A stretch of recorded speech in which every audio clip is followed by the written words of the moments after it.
Arc Cooling Game berlanjut ke part 3. Setelah sebelumnya kita jalan-jalan ke Sendai, berikutnya kita kembali ke Tokyo, tepatnya di koloni Tokyo nomor 2. Disinilah kita bakal mengikuti Panda dan Hakari dalam mengarungi Cooling Game. Hakari dan Panda masuk ke koloni Tokyo nomor 2 berbarengan dengan masuknya Yuji dan Megumi ke koloni Tokyo nomor 1, yaitu pukul 12 siang. Nah, keduanya punya dua misi di dalam koloni. Pertama, mencari Kashimo Hajime dan merebut 100 poinnya. Kedua, mencari Kurusuhana dan membujuknya buat ngebantu membebaskan Gojo. Tapi ternyata, seperti yang udah kita tahu dari part 1, Kurusu ada di koloni Tokyo nomor 1. Artinya misi kedua ini jelas nggak bakal bisa dilakukan Hakari dan Panda. Jadi di part 3 ini kita emang bakal lebih fokus ke peraih poin Cooling Game terbanyak sejauh ini, yaitu Kashimo Hajime. Arc dibuka dengan sudut pandang Hakari. Setelah terpisah dengan Panda, dia kini berada di sebuah wahana Kinchiria. Hakari berniat buat mengawasi situasi dari atas, tapi di situ dia bertemu peserta lain. Dialah Charles Bernard. Charles adalah pria asli Jepang keturunan Prancis. Dia adalah wibu akut yang sangat mengagumi manga dan mangaka, bahkan ingin jadi salah satunya. Tapi waktu dia mencoba mengirim karyanya ke sebuah penerbit, dia ditolak mentah-mentah. Charles pun sempat marah dan melukai editor di sana. Dia bahkan dengan pedenya nganggep kalau dirinya udah jadi mangaka. Nah, Charles ini juga salah satu penyihir baru yang dipaksa ikut Cooling Game oleh Kenjaku. Inilah kenapa waktu dia masuk ke dalam koloni, dia ngerasa nggak punya alasan buat bertarung. Charles udah putus asa karena semenjak Jepang dikacaukan oleh roh kutukan, manga kini udah berhenti terbit. Dia pun sampai meminta Hakari buat memberinya alasan buat bertarung. Dan Hakari langsung memberikan umpatan yang menampar si wibu yang ngakunya mangaka ini. Hakari bilang kalau dia nggak akan pernah mau ngebaca karya dari kreator yang gampang putus asa seperti Charles. Charles pun marah dan langsung mengaktifkan teknik kutukannya. Charles punya teknik buat memanggil tombak dengan ujung yang menyerupai pena. Dia pun mengayunkan tombak tersebut buat menyerang Hakari. Tapi Hakari dengan mudah terus-menerus menghindari serangan Charles. Dia bahkan meremehkan Charles dengan bertarung tanpa memakai tangan. Sampai akhirnya, Charles berhasil melukai dada Hakari dengan tombaknya.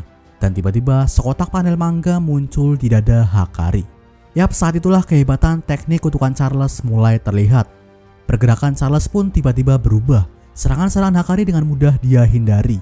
Dia bahkan berhasil melancarkan serangan counter dan memaksa Hakari memakai tangannya. Charles pun menjelaskan kalau dia bisa melihat satu detik di masa depan lewat panel yang ada di dada Hakari. Tapi Hakari langsung menunjukkan kalau hal tersebut nggak akan bikin dia kalah begitu aja. Dengan memakai kecepatannya, Hakari mencoba menyerang Charles sebelum dia sempat bereaksi. Dan dengan memanfaatkan titik buta, dia berhasil menendang telak tubuh Charles. Tapi Charles juga nggak mau kalah. Dia kembali berhasil menancapkan tombaknya ke badan Hakari. Dan dengan ini, dia bisa melihat 2 detik di masa depan. Ngerasa kalau dirinya udah nggak bisa bermain-main lagi, Hakari pun memutuskan buat menghancurkan Charles. Yap, tanpa babi bu lagi, Hakari memakai perluasan domain. Perluasan domain Hakari bernama perjudian kematian, dan cara kerjanya mirip seperti pachinko atau mesin slot. Segala aturan dan cara mainnya pun langsung dimasukkan secara paksa ke otak lawannya. Jadi di dalam domainnya, Hakari bakal memutar mesin slot sampai dia mendapat 3 gambar yang sama, atau dinamakan jackpot. Dan buat sampai ke sana, terdapat beberapa fase. Pertama, fase normal. Di fase inilah Hakari mulai memutar gambar pertama dan kedua. Kalau di pachinko, pemain memulai putaran dengan memasukkan koin. Di domain Hakari, dia cuma perlu menyerang lawannya dengan 3 pilihan serangan. Memakai bola, pintu kereta, atau serangan pengulangan. Nah, di fase ini, Hakari nggak kebal terhadap serangan. Artinya musuh yang masuk bisa menyerang Hakari kapan aja. Berikutnya ada fase Richi. Kalau di pachinko, ini adalah fase ketika pemain dapat 2 gambar yang sama dan gambar terakhir sedang berputar. Nah, yang menarik adalah di domain Hakari, fase ini digambarkan dengan skenario yang asalnya dari sebuah manga shoujo berjudul Private Pure Love Train. Jadi tiap kali Hakari masuk ke fase Richi, sebuah skenario bakal dimainkan di dalam domain. Baik Hakari maupun lawan nggak bisa menginterupsi skenario ini. Dan skenario inilah yang memberi clue apakah Hakari dapat jackpot atau enggak. Simpelnya, ini tuh kayak animasi di dalam game gacha. Waktu kita ngegacha, kita bakal dapat animasi. Dan semakin rare animasinya, semakin gede peluang kita dapat SSR inceran. Jadi seperti itulah skenario di dalam domain Hakari. Nah, waktu ngelawan Charles, Hakari sempat gagal mendapat jackpot. Tapi di percobaan kedua, dia langsung dapat skenario dengan peluang jackpot gede. Nggak cuma itu aja, Hakari juga dapat skenario tersembunyi yang meningkatkan peluang jackpot, yaitu dengan munculnya si karakter utama Love Train. Hasilnya, Hakari pun mendapat jackpot dan dengan mudah mengalahkan Charles. Ternyata tiap kali Hakari mendapat jackpot, lagu tema anime Love Train bakal dimainkan. Dan selama durasi 4 menit 11 detik itu, Hakari bakal dapat pasokan energi kutukan tanpa batas.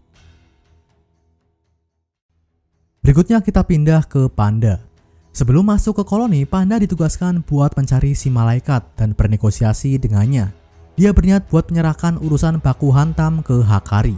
Tapi sayangnya mereka terpisah setelah terlempar secara acak. Panda pun kini berniat buat berpura-pura jadi panda betulan. Tapi sayangnya dia langsung ketahuan. Dan parahnya yang jadi lawannya nggak tanggung-tanggung lagi. Dia adalah Kashimo Hajime. Kashimo awalnya mengira kalau Panda emang panda betulan. Tapi dia memastikannya dengan bertanya ke Kogane. Dan Kogane pun menjawab kalau Panda adalah pemain cooling game. Tanpa basa-basi, Kashimo langsung melancarkan serangan telak ke tubuh Panda. Perut Panda pun langsung terkoyak. Disitulah dia merasakan kalau energi kutukan Kashimo itu bagaikan sengatan listrik. Panda pun langsung berubah ke mode gorila. Dia ingin menunjukkan kalau bukan cuma Kashimo yang punya serangan mematikan. Tapi sekali lagi, Kashimo menunjukkan tajinya. Dengan mudah ia memutus tangan kanan Panda dan memberinya pukulan bertubi-tubi hingga terpental. Saat Panda kelihatan gak berdaya, Kashimo langsung bertanya, apa dia tahu soal Sukuna? Nah, kenapa Kashimo ini terus mencari Sukuna? Jadi, Kashimo ini adalah penyihir dari 400 tahun yang lalu. Dia adalah contoh penyihir yang hidup demi bertarung dengan lawan yang kuat. Di akhir hidupnya, dia pun ngerasa belum puas dengan segala pertarungan yang dia lakukan. Dan disitulah Kenjaku menawarkan Kashimo buat ikut cooling game. Karena di sana dia akan bertemu dengan penyihir terkuat sepanjang masa, yaitu Sukuna. Mendengar nama Sukuna, Panda sempat terdiam. Dia pun langsung menjawab kalau dia nggak tahu apa-apa. Karena dia juga nggak mau kalau Yuji diincar nantinya. Tapi reaksi Panda malah bikin Kashimo curiga. Panda pun diancam buat bicara. Dan kalau enggak, dia akan dibunuh. Tapi Panda tetap nggak ngejawab. Sampai akhirnya saat itulah Panda memakai mode ketiganya, yaitu mode yang dia sebut sebagai kakak perempuannya. Tubuh Panda pun langsung berubah, dan seperti yang kita lihat, wujudnya kali ini menyerupai badak. Dengan mode tersebut Panda langsung menyerang Kashimo, dan disinilah kita diperlihatkan betapa mengerikannya penyihir kuno yang satu ini. Kashimo punya energi kutukan yang mengandung aliran listrik, jadi tiap kali serangannya mengenai lawan, mereka bakal terkena setruman. Makanya serangan-serangan Kashimo itu susah buat ditahan. Nggak cuma itu aja, Kashimo juga bisa mengirim aliran listrik positif ke lawan lewat serangannya. Dan setelah alirannya cukup, Kashimo bisa langsung menembakkan aliran listrik negatif darinya ke target. Dengan ini sebuah sambaran listrik bak petir pun meluncur ke target. Dan serangan ini nggak bisa meleset meski tanpa perluasan domain. Setelah terkena serangan petir Kashimo, tubuh Panda pun langsung meledak. Tubuhnya hancur berkeping-keping. Dan saat itulah dua saudara Panda diperlihatkan meninggal. Panda sendiri masih hidup meski tinggal kepalanya karena dia sendiri adalah mayat kutukan. Nah, disitulah Kashimo kembali bertanya ke Panda di mana Sukuna. Tapi lagi-lagi Panda tutup mulut. Kashimo pun akhirnya bersiap buat menghancurkan kepala Panda. Tapi tiba-tiba sebuah energi kutukan super dahsyat muncul dari belakangnya. Yap, Hakari datang. Ngelihat ada lawan baru yang kelihatan kuat, Kashimo langsung tersenyum. Tapi Hakari langsung menerjangnya dengan pukulan dan membuatnya terpental. Ternyata saking besarnya energi kutukan Hakari, dia berhasil meredam efek setruman Kashimo. Hakari bahkan bilang kalau dia cuma ngerasa geli. Kashimo pun makin tertarik dengan Hakari, dan disitulah keduanya bertukar nama. Hakari dan Kashimo pun lanjut beradu pukulan, sampai tiba-tiba Kashimo menembakkan aliran listrik negatif ke lengan Hakari. Sebuah petir pun menyambar dan berhasil memutus lengan tersebut. Mengira Hakari udah nggak berdaya, Kashimo langsung menerjang.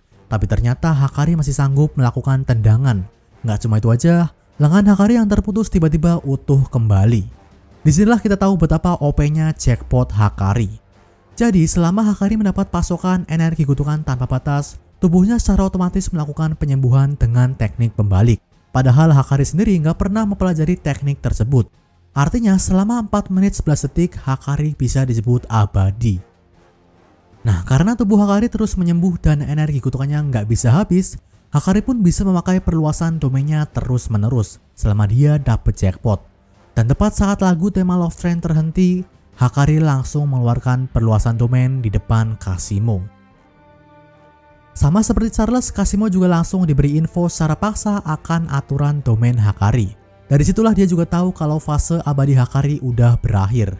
Tapi karena Hakari baru dapat jackpot, dia kini dapat mode peningkatan peluang. Artinya dia bisa dapat jackpot dengan lebih cepat. Dan bener aja, dalam sekali coba Hakari langsung dapat skenario bagus. Sampai akhirnya jackpot pun kembali didapat. Musik pun berbunyi dan Hakari kini dalam mode abadi. Nah, karena ini adalah kedua kalinya Hakari dapat jackpot, artinya kalau fase ini berakhir dan Hakari memakai domainnya lagi, dia bakal masuk ke mode putaran cepat. Saat itulah mode abadi Hakari berakhir dan peluangnya buat dapat jackpot lebih sedikit. Jadi Kasimo punya kesempatan menang lebih besar di sana. Tapi karena Kasimo adalah petarung sejati, dia ngebuang ide tersebut. Dia mau bertarung dan ngebunuh Hakari di mode abadinya. Pertarungan pun kembali dilanjutkan. Jual beli pukulan masih terus dilakukan keduanya. Mereka bahkan saling melempar kontainer yang ada di sana. Sampai akhirnya Kasimo berhasil melukai wajah Hakari dan menembakkan aliran listrik negatif ke kepalanya. Dia berencana buat meledakkan kepala Hakari karena di dalam otaklah teknik pembalik diproses. Tapi teknik pembalik Hakari ternyata berjalan dengan sangat cepat. Sembari memulihkan wajahnya, Hakari sanggup membuang listrik yang masuk lewat hidungnya. Serangan petir Kasimo pun gagal meledak. Dan saat itulah Hakari langsung menghujani Kasimo dengan pukulan. Dia percaya kalau Kasimo butuh waktu lama buat melakukan serangan petirnya lagi. Tapi tiba-tiba tepat saat mode abadinya berakhir, sebuah petir menyambar perut Hakari. Ternyata Kasimo telah menyimpan aliran listrik negatif di tongkatnya yang tertancap di kejauhan. Dia pun udah menunggu waktu yang tepat buat menembakkannya. Dan serangan tersebut jelas nggak disadari oleh Hakari. Setengah perutnya pun habis terbakar. Tapi meski diambang kematian, Hakari masih punya energi kutukan sisa. Dia pun kembali melepaskan perluasan domain. Percobaan Hakari ini mungkin kelihatan sia-sia, pasalnya dia udah terluka parah dan mode abadinya udah berakhir. Artinya kalau Hakari nggak langsung dapat jackpot, dia bakal mati. Ditambah dia kini ada di mode putaran cepat, yang mana peluangnya buat dapat jackpot itu kecil. Tapi lagi dan lagi kita diperlihatkan betapa lakseknya Hakari ini. Secara luar biasa Hakari berhasil dapat jackpot dalam sekali putaran. Dia berhasil dapat skenario tersembunyi yang meningkatkan peluang jackpot. Luka Hakari pun langsung pulih dan dia kembali selamat dari kematian. Pertarungan pun akhirnya masuk ke babak akhir. Dan di sini Kasimo dikejutkan dengan aksi Hakari. Dia menggeser domainnya ke lokasi yang merugikan Kasimo. Yap, saat domain Hakari dimatikan, keduanya terlempar di atas laut. Karena energi kutukan Kasimo ini bagaikan listrik, sekali dia jatuh ke air, energi kutukannya bakal tersedot sampai habis. Kasimo juga punya pilihan buat mematikan energi kutukannya.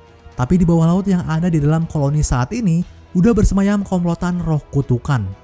Kasimo pun memanfaatkan para kutukan sebagai pijakan. Tapi Hakari dengan sigap menendangnya sampai akhirnya jatuh ke laut. Saat itulah listrik Kasimo mengalir di dalam laut dan membunuh ikan-ikan di sana.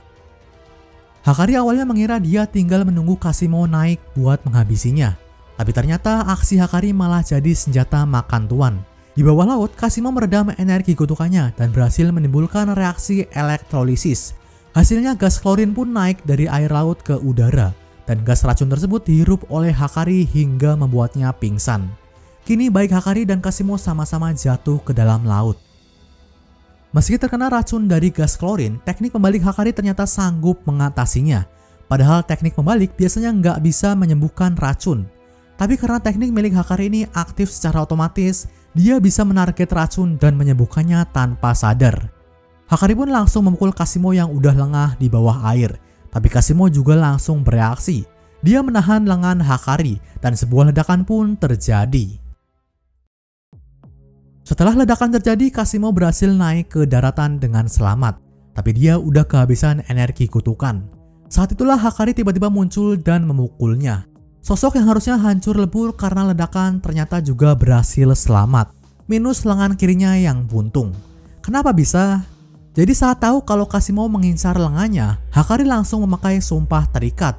Dia mengorbankan energi kutukan yang biasanya dipakai melindungi lengannya. Hasilnya, Bagian tubuhnya yang lain pun selamat. Kashimo yang udah kehabisan energi kutukan pun mengaku kalah. Dia meminta Hakari buat membunuhnya. Tapi Hakari menolak karena dia juga butuh poin Kashimo. Hakari juga bilang kalau dia nggak ngerasa menang karena selama pertarungan, Kashimo nggak memakai teknik kutukannya. Yap, segala serangan listrik Kashimo itu cuma manipulasi energi kutukan. Kashimo pun bilang kalau teknik kutukannya cuma bisa dipakai sekali dan dia menyimpannya buat melawan Sukuna. Akhirnya keduanya pun membuat kesepakatan. Kashimo bersedia memberikan poinnya, tapi dia bakal dijanjikan buat melawan Sukuna. Saat itu panda yang masih hidup pun datang, dan dia kaget karena Kashimo tiba-tiba ada di pihaknya. Nah, Hakari juga sempat menemui Charles yang udah kalah. Dia bertanya ke Charles apa judul manga miliknya. Tapi Charles ngejawab kalau dia sebenarnya cuma newbie yang belum pernah nerbitin satu karya pun. Hakari pun lantas menendang Charles. Dia bilang kalau newbie sepertinya harusnya nggak gampang putus asa. Dia juga bilang kalau sebentar lagi cooling game akan berakhir. Jadi Charles sebaiknya fokus berlatih ngegambar. Saat Hakari sedang menceramai Charles, sosok lain tiba-tiba datang. Dia adalah murid SMK Jujutsu Kyoto, Nishimiya Momo. Terakhir kali kita ngeliat Momo adalah setelah Maki ngebantai klan Zenin. Jadi kemungkinan dia dan Maki udah menyusun rencana dengan murid-murid yang lain. Nah, rencananya adalah para murid SMK Jujutsu bakal menambah 4 aturan baru. Pertama, aturan yang membolehkan transfer point. Kedua, aturan yang membolehkan penukaran keikutsertaan cooling game. Ketiga, aturan yang membolehkan komunikasi antar koloni. Dan keempat, aturan yang membolehkan peserta buat keluar masuk koloni. Aturan pertama berhasil ditambahkan oleh Hiromi, sementara aturan kedua mungkin akan ditambahkan dengan poin Kashimo. Inilah kenapa Momo menemui Hakari buat memastikan kalau dia udah mengamankan 100 poin. Sementara itu Momo juga bilang kalau aturan ketiga bakal ditunda. Kenapa? Karena mereka kini udah menemukan cara buat berkomunikasi tanpa ponsel, yaitu dengan memakai kekuatan Maki. Ternyata Maki yang kini udah nggak punya energi kutukan bisa bebas keluar masuk koloni. Dengan kata lain, Maki kini udah jadi entitas spesial atau bisa dikatakan monster. Disitulah kita diperlihatkan Maki yang sedang membunuh roh kutukan di koloni Sakurajima. Yap, koloni inilah yang mungkin akan jadi fokus kita selanjutnya. Di part ini kita diperlihatkan betapa OP-nya sosok Hakari. Kita juga ngelihat kalau makin banyak orang-orang luar yang bakal jadi sekutu. Dan ini jelas kabar baik karena buat ngelawan Kenjaku nanti pasti butuh tangan-tangan ekstra. Nah, part berikutnya kemungkinan kita bakal berfokus ke Maki. Dan kita semua jelas penasaran gimana sosok monster ini mengarungi cooling game. Terus kenapa dia ini seakan menjadi bug buat game kematian ini. Oke, segini aja video dari Rakomanga kali ini. Like dan share kalau kalian suka. Subscribe kalau kalian tertarik dengan konten channel ini. Akhir kata, sampai jumpa di part berikutnya.